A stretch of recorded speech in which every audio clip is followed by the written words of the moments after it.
Good morning, this is Jack from Charting the Markets, and this is the pre-market webinar for the morning of Monday, the 29th of June. My disclaimer, I do this for educational purposes only. I'm here to share my technical analysis with you. I hope you can take some vulnerability, learn from it, transfer it to your own charts, and I'm not here to shoot trading signals. This is a video for paying subscribers at chartingthemarkets.substack.com. It's published on YouTube after a delay of 24 hours.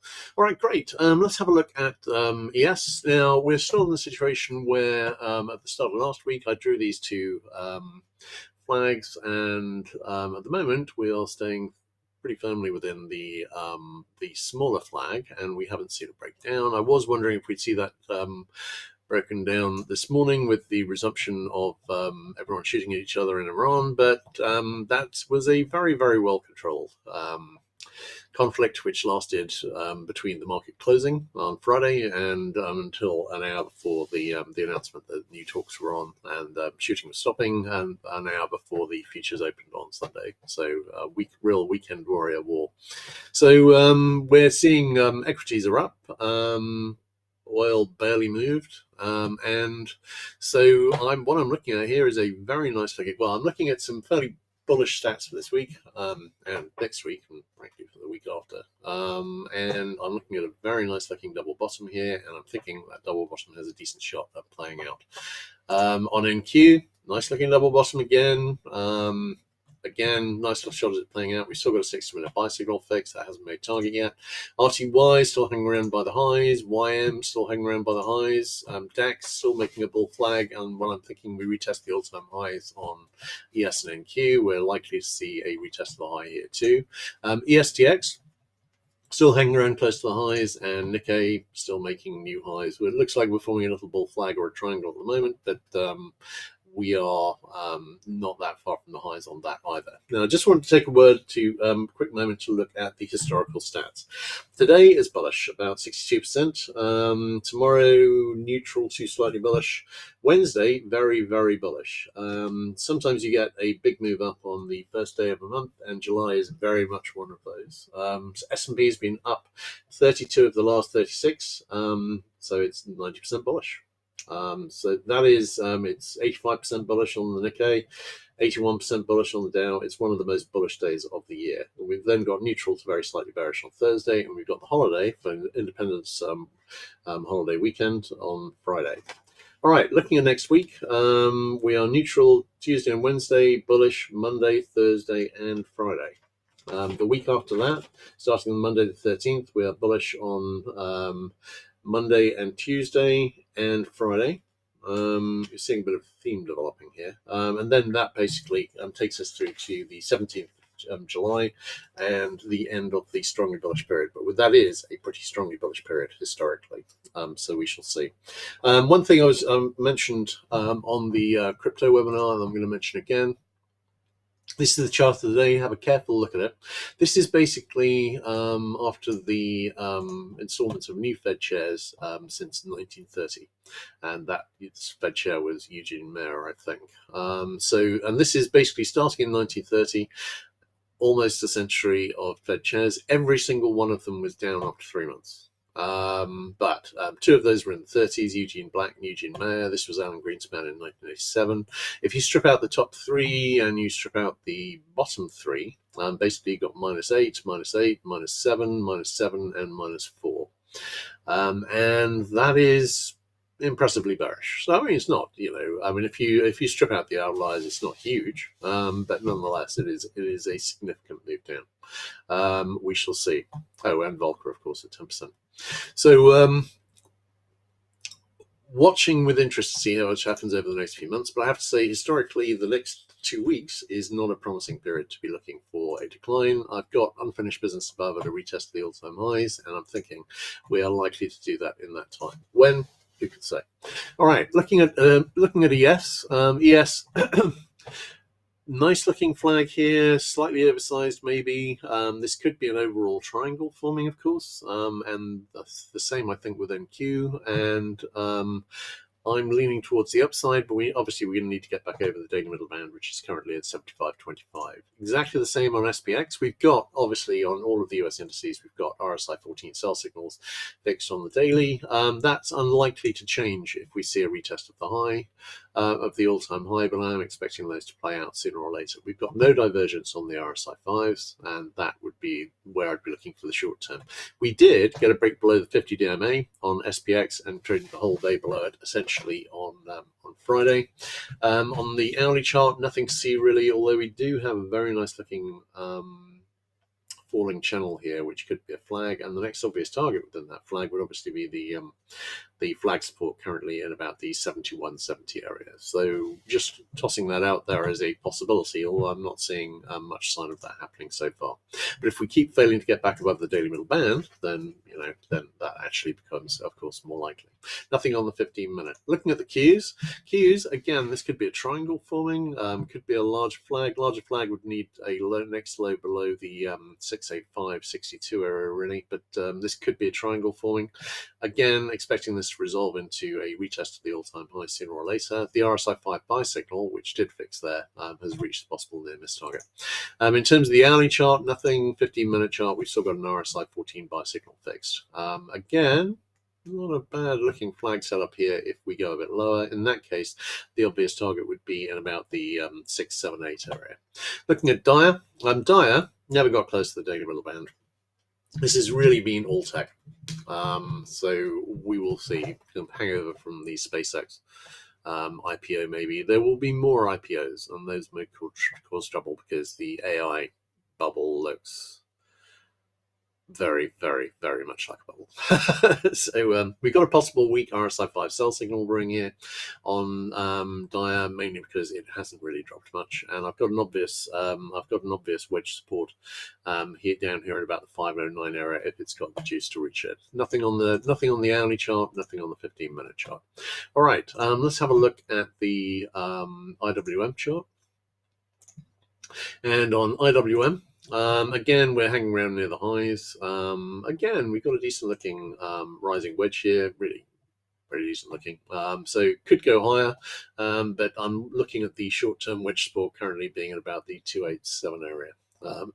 So if we do go down, that's where I'd be looking for it. On the 15-minute, no current divergence. On the hourly chart, no current divergence. You can see, though, we've got some nice looking trendline resistance here, and I'm watching that with interest, although obviously, it may go higher. The market's been very, very resilient since Iran was attacked at the end of February, and that may continue a while longer.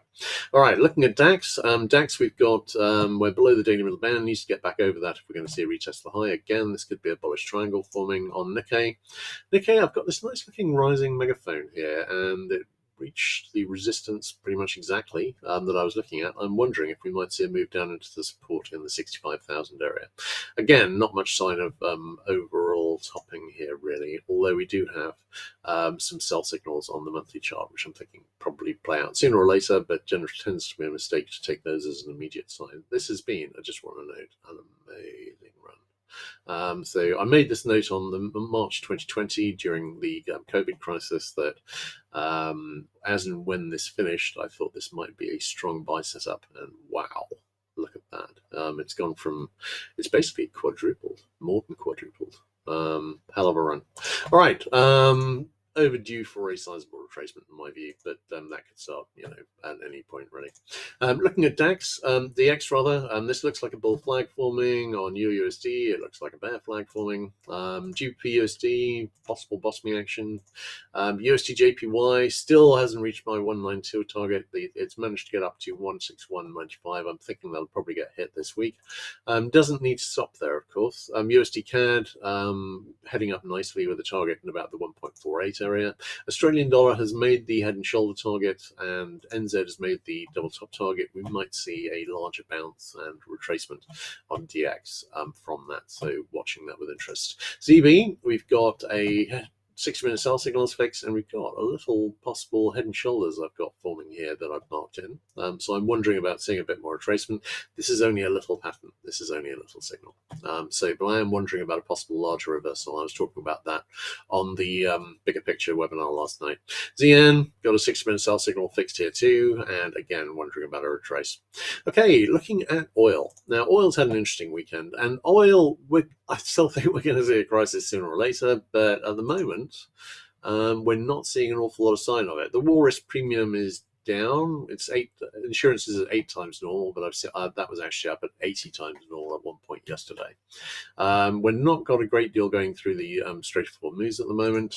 There is a fair amount of optimism about well, we're back up to a 39% chance. We had a big move down over the weekend because obviously it's pretty obvious that the US isn't keen on implementing the memorandum of understanding as it is literally written. That may well cause more trouble this week. I do have some decent looking bottoming setups here. I've got a very nice looking double bottom here.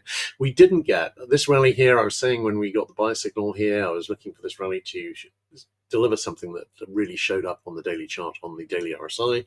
This wasn't that rally, but if we have more trouble this week and this double bottom plays out with a target in about the 82 area, I think, or 81, then that would show up. And then a retest of the lows after that, we start getting some decent looking buy signals. At the moment, we've got very weak ones, but they're too weak really to take particularly seriously.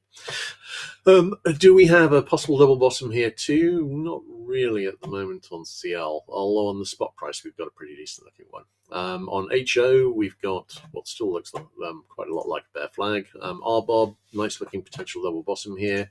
NG, we've still got an open target down here to retest this low here, I think. And potentially lower. So I'm watching this with interest, but historically, this is a period where this tends to go higher. We've got the 60-minute sell signal has now reached target. So hang on for a second. I'm just going to mark that in. So this is currently at no current divergence. All right, moving on to the precious metals. Hang on.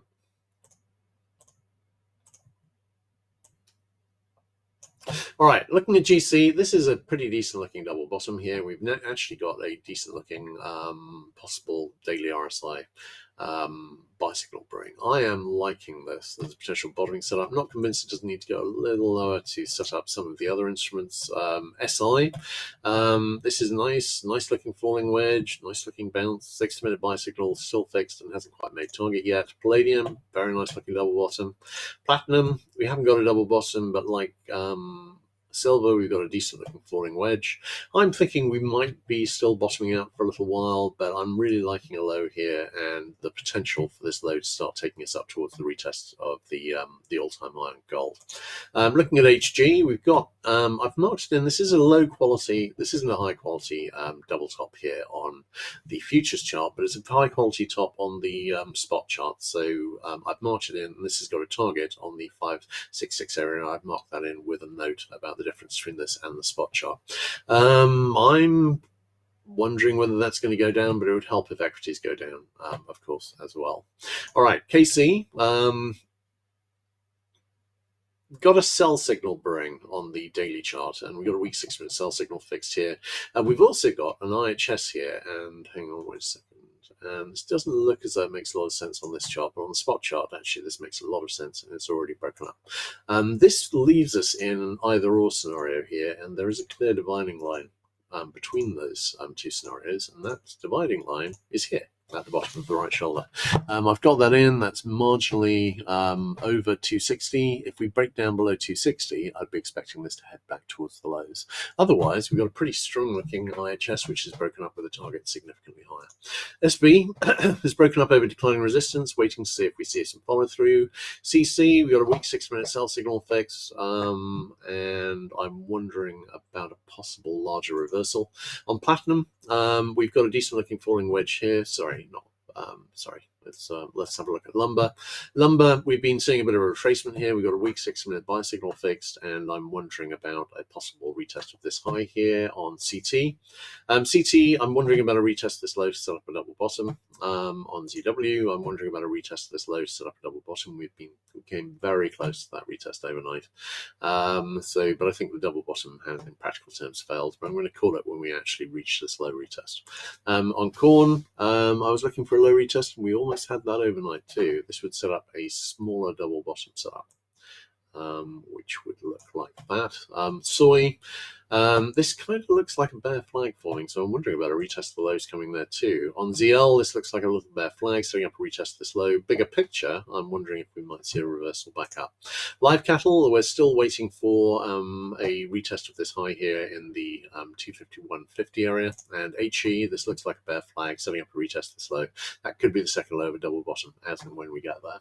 All right, great. Let's have a quick look at our questions, of which we have none. In which case, I think that's a wrap. Everyone take care, and I'll catch you guys tomorrow morning. All right, cheers.